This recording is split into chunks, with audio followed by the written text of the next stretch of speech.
y nos enceronaron. Nos hicieron un círculo, nos tiraron al piso, pistola en mano, apuntándonos hacia la cabeza. Entonces yo digo, ahí empecé yo entonces a pensar en lo que me dijo la sierva. Wow, lo que dijo la sierva. Entonces Dios usa incluso al delincuente más grande hasta para salvar tu vida. Sí, eso es así. En ese momento Dios usó a una persona a la cual me reservo el nombre, que era dueño de la finca y yo no sabía, y yo le había hecho un favor a esa persona. Dios te bendiga, te habla tu hermano evangelista Carlos Serrano. Y para mí es más que una gran bendición traerte una vez más este espacio, Tiempo de Conocimiento. En el día de hoy traemos lo que es un testimonio impactante que sabemos que va a ser de mucha bendición para tu vida. Te pido que te suscribas si no te has suscrito, que le des like, que dejes tu comentario en cada uno de nuestros videos que subimos en esta plataforma. Dios te bendiga, hermano. Dios te bendiga más. Bienvenido a este Amén, amén. Tiempo de Conocimiento. Gloria a Dios, gracias al Señor por su infinita misericordia de tenerme aquí en este espacio. Bendecido estoy, me siento gozoso por eso. Como dice nuestro hermano Serrano, que compartan el video para que sea de bendición y edificación para muchos jóvenes y muchas personas. Amén. Amén. Mira, nosotros en el día de hoy nos sentimos con una expectativa sobrenatural, porque sabemos que la Biblia es muy específica cuando habla de que este evangelio sería predicado por testimonio. Es decir, el testimonio es algo que a veces alimenta la fe de muchas personas. Y en este día me gustaría iniciar lo que es esta conversación contigo, Junior, con respecto a lo que es tu testimonio, preguntándote si eres una persona que naciste en un seno evangélico, si naciste en el evangelio. Amén, amén. No nací en el evangelio, me crié en un hogar católico. Mis abuelos, bisabuelos, vienen de una rama de lo que es el catolicismo. Ellos son católicos, apostólicos, romanos. Son completos ellos. Y me nací en esa rama del catolicismo. Luego es que vengo a los pies del verdadero Jesús, del evangelio, de la cruz. ¿Y en algún momento tú tenías ese enfoque en el catolicismo también? Bueno, hermano mío, yo llegué incluso hasta la cuarta comunidad del catolicismo. Ah, pues tú estabas avanzado. Sí, yo me bauticé, hice todo. ¿Sabes? Yo te changaba con un ramito, todo eso. Incluso iba a ser monaguillo. Oh. Sí. Junior, ¿y cómo tú vienes a los pies de Cristo? ¿Cómo tú tienes ese cambio tan sobrenatural de ser una persona que va a ser monaguillo, hiciste la cuarta comunión, viene de un seno católico? ¿Cómo tú tienes un encuentro con Jesús? ¿Qué te enfocó? ¿Cómo tú sentiste como que debía salir de esa fuente? Bueno, hermano mío, ya hace 2 años, 2 de septiembre de 2018, me fui involucrando con ciertas amistades de lo que es el mundo de robo, atraco. Y el enemigo tenía un plan conmigo. El enemigo quería por esa base destruirme. Y el enemigo usó una persona, para la gloria de Dios, una sierva de Dios, que en un momento ella ora siempre por mi calle, ella coge propósito, iba orando por los vecinos, y yo estoy frente a mi casa y ella me dice, no te muevas que voy a orar por ti. Y yo siempre he tenido temor de Dios. Entonces yo lo que hago es que me voy para que ella no me diga algo, porque yo sé que algo Dios habla. Entonces, cuando ella me desaparezco, como a las 11 de la noche, y cuando vengo para mi casa de regreso, me encuentro con ella en la calle. Entonces ahí Dios empieza a hablarme. Ella me dice, tuve una visión contigo en donde veo una mano en el cielo diciéndote que venga, y tú la rechazas. Entonces dice ella que al tercer intento de yo decirle que no, la mano me tumbó del techo, y quien me recogió del techo era uno de los amigos míos, con lo cual yo caminaba en el mundo y caminaba en ese sistema de robo, atraco. Ella vio que fue ese personaje que me recogió, me lo describió, y yo dije, wow, pero ese es el muchacho. Entonces ahí me pasaron una serie de eventos lo cual uno de ellos fue que tuvieron que matar a esa persona, la policía. Y ahí entonces yo empecé a recapacitar y empecé a asistir a la iglesia. Empecé a buscar de Dios en ese momento. Entonces, tú quieres decir que tú tocaste fondo en la calle. Pues ya tú me estás hablando que tú empezaste a atracar, empezaste a delinquir en la calle. Y por medio de esa palabra, de ese encuentro, de esa visión que tuvo esa sierva, entonces tú empezaste a tener como un encuentro con el Señor y empezaste a cambiar de mentalidad y así viene a los pies de Cristo. Exactamente. Ahí empiezo yo, después de esa visión, a cambiar de mentalidad. Pero eso no se queda ahí, tú sabes que eso es un proceso. Yo sé, en lo que yo iba visitando la iglesia, también estaba en lo que era la calle otra vez. Sí. Pero estaba ya con un temor por dentro de que algo malo me podía pasar, de que algo malo me podía suceder. Pero el enemigo se encarga de nublarte la mente. Sí. De que si tú eres guapo, te pones 2 veces más guapo. Más guapo de la puerta. ¿Entiendes? Entonces, ¿qué sucede? Cuando yo me encuentro en esa situación que ya estoy dando los primeros pasos para ir a la iglesia, yo iba para un viaje para Bonao. Yo no estaba en mi casa, la sierva va y lleva una oración nuevamente a mi casa y le dice a mi papá, ¿dónde está Junior? Él no está aquí. Dígale que no vaya a Bonao, que le puede suceder algo.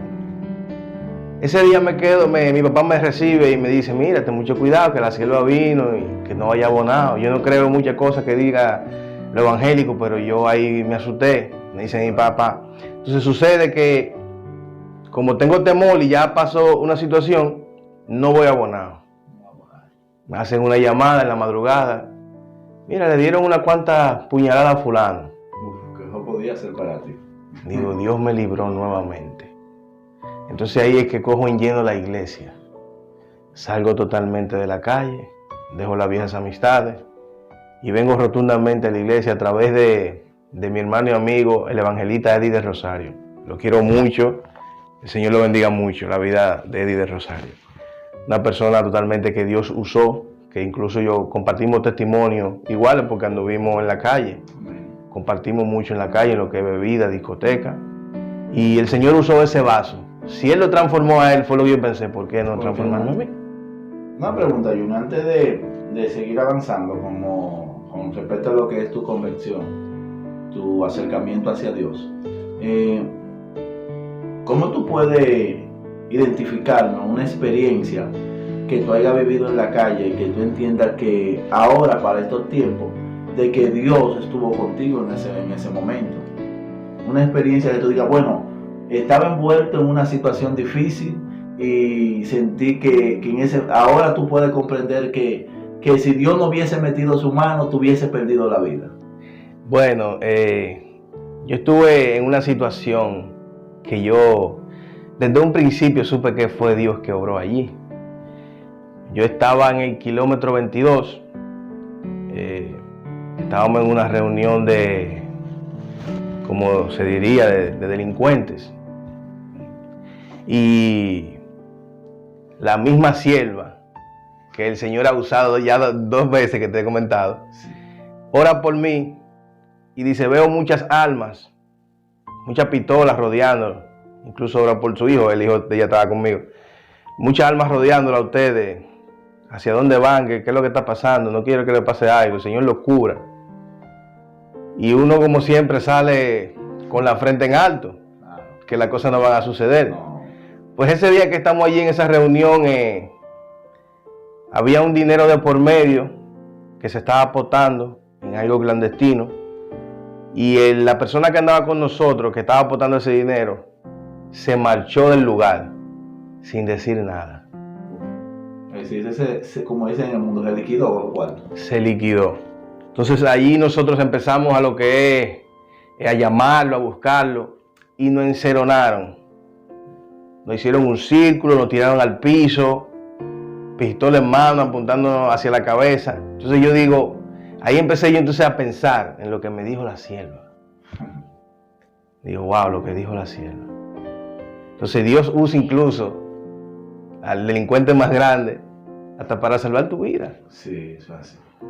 En ese momento Dios usó una persona a la cual me reservo el nombre, que era dueño de la finca y yo no sabía, y yo le había hecho un favor a esa persona. Y ese favor. Y esa persona cuando fue a ver lo que estaba pasando, dijo, no, tranquilo, espérense, ¿qué es lo que está pasando aquí? No, yo lo conozco, ese muchacho. Y ahí la cosa se calmó. Entonces ahí Dios obró de manera sobrenatural para que o no mataran a uno o no irán a uno de bala. Sea lo que el enemigo tenía planeado para uno ahí, el Señor vino y canceló todo eso. Es una anécdota de vida de que Dios cuando tiene propósito con una gente, Él busca como la manera. Claro. Pues tú dices que tú le hubieses hecho un favor a Él y en ese momento ese favor salió a relucirse. Se nota que fue como que el favor, no fue el favor. Porque lo que el favor de Dios. Ese fue el favor de Dios, porque es como una continuidad de tu vida. Eso es para que mucha gente que ven los videos y que piensan a veces que no pueden salir, una persona que tiene testimonio que ha vivido en la calle, puede decir que se puede. Porque quizás en qué momento, tú en un momento determinado pensaste que tú no podías salir ya de la calle. Yo realmente pensaba y decía, yo cuando quiera dejar esto lo voy a dejar. Pero no era así. Tú pensabas que tú tenías el control de la situación. Yo pensaba que tenía el control de la situación. Y en algún momento tú no lo intentaste, tú no dijiste, bueno, yo tengo que salir ahora. Bueno, mi mamá, el enemigo es experto encubriendo cosas. Sí. Mi mamá, mi papá más o menos sabía en qué agua yo me estaba moviendo y mi hermano. Pero mi mamá estaba muy ajena a esa situación. Cuando mi mamá se empieza a dar cuenta, mi mamá entra en una depresión y yo me doy cuenta de lo que ella estaba viviendo. Entonces ahí yo empecé, dije por dentro de mí, yo tengo que dejar esto. Pero el enemigo mantiene a uno atado con cadenas. Entonces cuando tú intentas dejar las cosas, que la vida física, el mundo físico se te pone difícil, ya sea que tú vayas a conseguir un trabajo, lo cual tú estás acostumbrado en la delincuencia a conseguir todo fácil. Todo se te pone difícil, entonces el enemigo te ministra la mente y empieza a decirte, eso no vale la pena, vuelve donde tú estás. Pero sí intenté varias veces, pero volví y caí en el mismo círculo vicioso. Quiere decir que aunque tú pensabas que tenía el control de la situación, no lo tenía. Porque las mismas necesidades, la misma situación de tú tener como una vida de facilidades, como dicen en el mundo, donde tú podías conseguir dinero rápido y quizás tener hasta mujeres en la calle y otras cosas, cuando te veías sin esos recursos, entonces tú te ibas nuevamente a hacer lo que tú hacías. Quiere decir que tú no tenías ese dominio. Así mantiene Satanás a muchas personas engañadas, haciéndole creer que ellos pueden. Sin embargo, no pueden, ¿entiendes? Entonces, Junior, en el proceso de tú estar en la calle, o antes de tú estar en la calle, yo por lo menos te conozco, porque tú y yo nos criamos juntos, somos vecinos de por vida. Un ejemplo, yo llegué aquí de 5 años y tú tienes una vida ahí también. Es decir, tenemos un lazo de tiempo muy largo conociendo. Así es, hermano. ¿Cómo tú viviendo en una familia que yo sé que siempre ha tenido apoyo? Porque ha tenido apoyo, tu papá es un hombre de trabajo, tu madre es una mujer de casa. ¿Cómo tú entras a ese mundo como tan oscuro? A ese mundo donde ya tú pensaste en un momento determinado que tenía el control, pero en realidad no lo tenía. Bueno, yo empiezo a moverme en ese mundo cuando entro al liceo en primero de bachillerato. En la escuela. Exactamente. Cuando eso estaban las naciones, que los Blon, que los Iñeta, que los King. Uno como joven, por estar a la moda, se dejó engañar del sistema. Yo me dejé engañar del sistema. La propuesta que tenían los líderes de esas gangas, de esas naciones, era nosotros somos los más guapos, nadie te va a poder topar, tú vas a estar protegido. Entonces cuando ya tú entras allí, que tú tienes el apoyo de aquellas personas, que luego ellos te piden que haga algo, ellos te saltan con otro sistema de que tú no te puedes salir, que si te sales te va a pasar esto, que si te sales te va a pasar lo otro. Una amenaza. Entonces desde ese momento empezó mi vida en la calle. me rodeaba con personas que no eran buenas, que también estaban en ese ambiente. Y que así mismo el enemigo tenía a su familia con los ojos vendados, que pensaba que eran ángeles o que eran personas tranquilas. Entonces luego a través del tiempo se fueron desarrollando más habilidades de robo, más inteligencia a través del tiempo. Entonces ahí fuimos creciendo y avanzando en lo que es el mundo de la delincuencia en ese momento. Entonces ya era como, según iba pasando el tiempo, ustedes estaban haciendo como un grupo de crimen organizado, donde se robaba, ustedes planificaban donde ustedes iban a delinquir y ese tipo de cosas. Exactamente, nosotros planificábamos, nosotros armábamos todo. Ustedes hacían un muñeco de la situación, porque así mismo. Satanás como que le da habilidades a la persona. La gente piensa que no, pero Satanás le da habilidades, porque yo creo que la gente que anda en la calle está de geometría, ¿saben? Porque se calcula toda la situación. Y se analiza que nunca va a pasar nada. Sin embargo, Satanás, yo lo veo como este personaje que te hunde y te lleva a un punto donde ya tú piensas que tú eres un dios. Porque yo entiendo que en la calle como que hay niveles donde tú vas escalando y la gente te va respetando más. Tú llegaste a un momento donde ya la gente sentía que tú eres una persona de respeto en el mundo de la calle. Ciertamente en nuestro sector no. O sea, nos conocían algunas personas, ya sea porque se haya tenido problemas de un bando a otro, pero personas así en lleno no. Porque luego que yo me desarrollé, yo me aparté del grupo de aquí y fui entonces, el enemigo me fue llevando, como quien dice, a otras aguas. Yo me fui mezclando a otros barrios y ya dejé lo que era el grupito de aquí. Y me fui a otros barrios. Entonces allí, en otros barrios, ahí sí me decían, a través de una novia que yo tenía, ella me dijo, mira, no te juntes con ese muchacho, que es peligroso. Entonces ya todo el que me veía andando con ese muchacho, me miraba raro o me respetaba. Okay. Es decir, que aquí en el barrio tú no tuviste ese auge, pero fuera así. Ya tú estabas creciendo. En el asunto de lo que la gente le dice, de que en el mundo te coge rango y esas cosas. Es decir, ya la gente te estaba viendo como una persona que era de temer. Así mismo. Entonces, sabiendo que estamos hablando de tu vida, de tu testimonio, de lo que es la delincuencia, cómo tú irrumpes en la calle, cómo tú entras, ¿en alguna ocasión tú llegaste a consumir sustancia prohibida? Sí. Me introdujo en lo que fue la marihuana. A la edad de los 20 años empecé a consumir marihuana. Nunca me llegué a enviciar de hacerlo todos los días. Simplemente lo hacía viernes, sábado y domingo en la noche.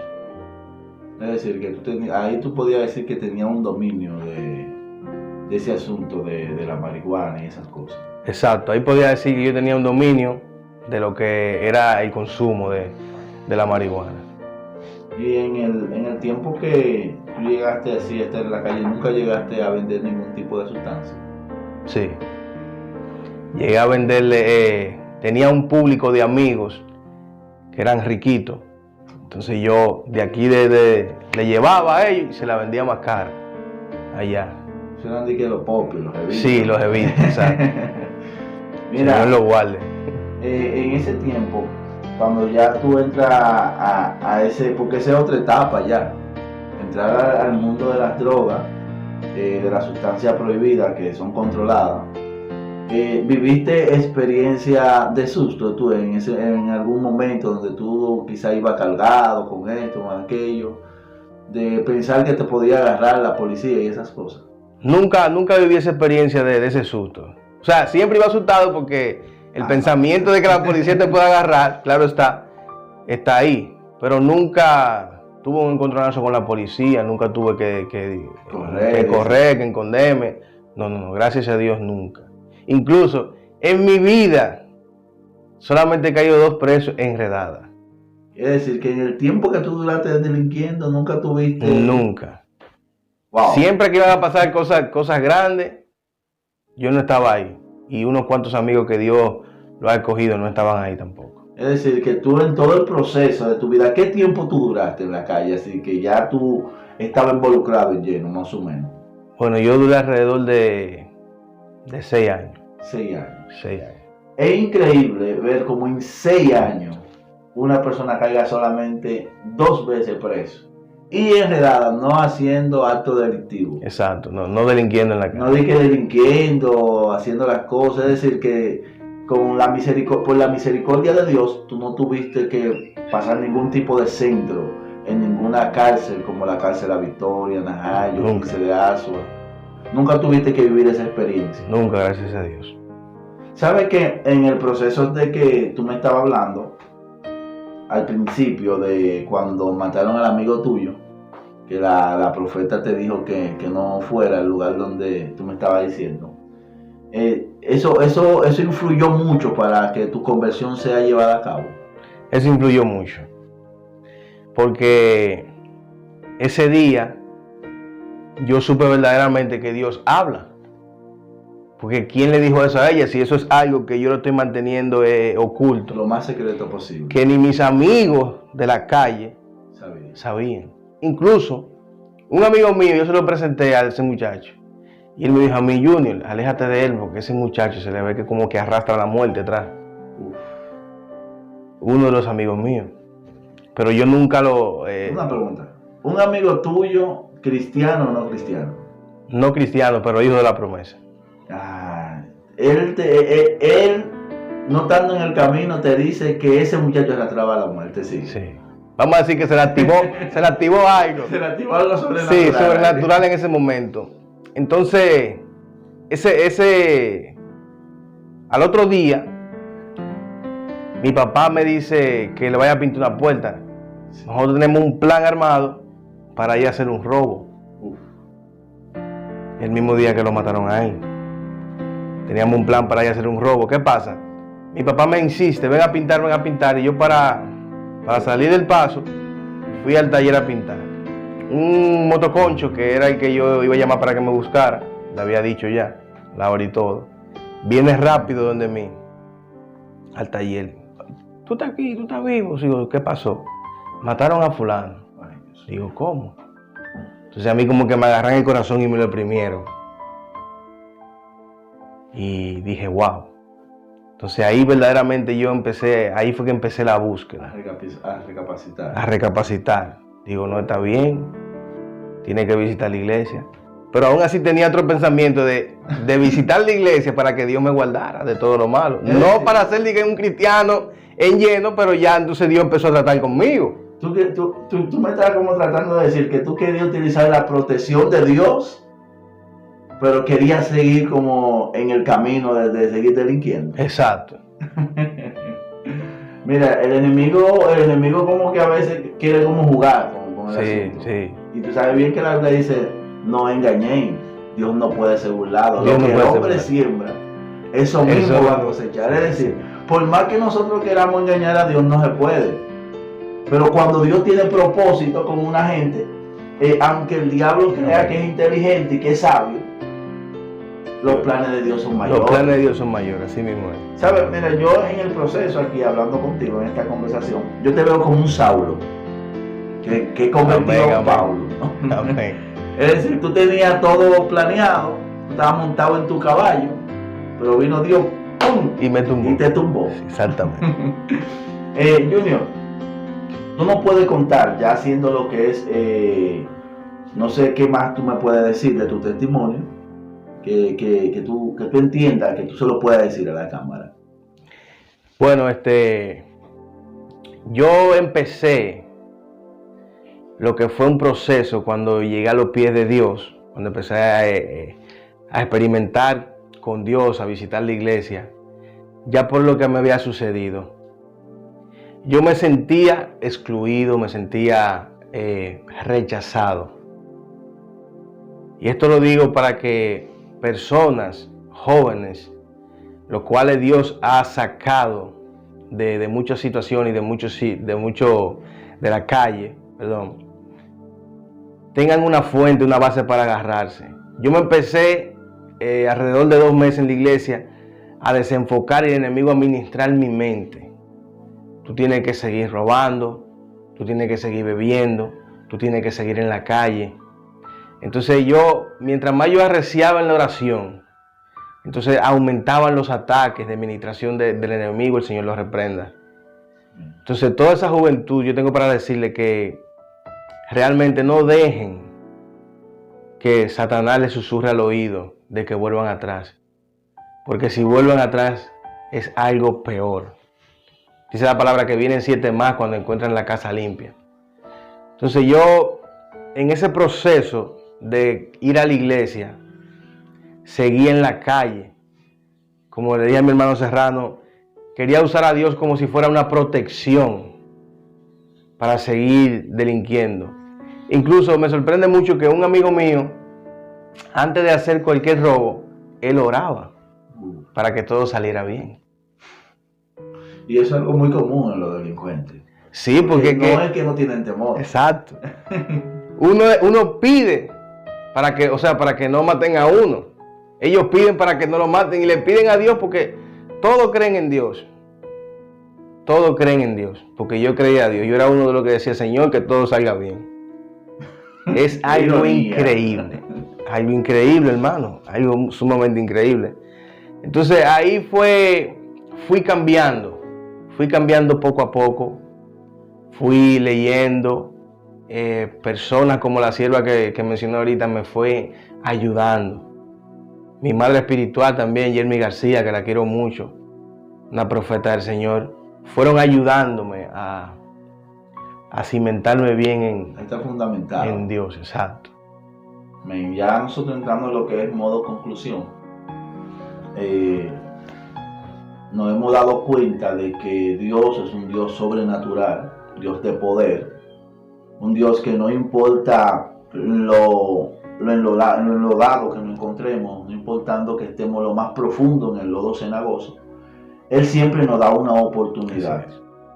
Y nosotros queremos dejarle como mensaje a esos jóvenes que quizá piensan que no pueden salir de las drogas, y quizá dicen no puedo salir de la delincuencia. Queremos decirte que la Biblia enseña, lo dice muy claro, vengan a mí cansado y trabajado, que yo lo voy a hacer descansar. Es decir, Dios no le pide a un delincuente que venga sin nada de eso. Él dice, ven con todos tus problemas, ven con todas tus situaciones y nosotros te vamos a dar, y yo te voy a dar la oportunidad y te voy a restaurar. Quiero decir con esta palabra que la Biblia dice, más vale perro vivo que león muerto. Y para el que está vivo, aún hay esperanza. Así que Dios te bendiga. No sé, Junior, si tú le quieres dar un mensaje final a los jóvenes para que no entren en este mundo tan cruel, para que no entren así como tú entraste y quizás tuviste la oportunidad, o tuviste, mejor dicho, la oportunidad de conocer a Dios y no morir en un proceso de eso. Si tú le quieres dar un consejo, dáselo. Amén, amén. Mi consejo es que busquen de la luz y la vida eterna que es Dios. No se dejen engañar del diablo. No permitas que el enemigo diga que tú eres un probó, que tú te crees superior a todo el mundo.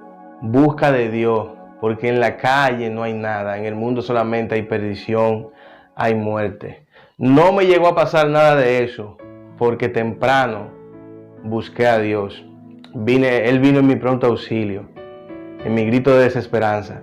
Entonces no deje que el enemigo te diga que tú eres grande, que tú puedes seguir haciendo eso. No, busca de la fuente inagotable, que es lo que te va a traer la salvación. Porque el enemigo ciega a muchos jóvenes en estos días. Entonces busca de Dios, visita la iglesia más cercana, visita amigos cristianos que oren por ti, para que Dios te liberte de esas cadenas, así como me libertó a mí a través de un tremendo mensaje, a través de un testimonio también. Bendito sea el nombre de Jesús. Así que yo les incito a que sigan buscando de Dios, sigan leyendo, congréguense en una iglesia y apártense del mal, que no deja nada bueno. Dios le bendiga de una manera muy especial nuevamente. Y le decimos que hasta aquí ha sido este testimonio en el día de hoy. Le pedimos que si no se ha suscrito en nuestro canal, se suscriba, dele like y déjenos su comentario. Dios le bendiga y hasta una próxima.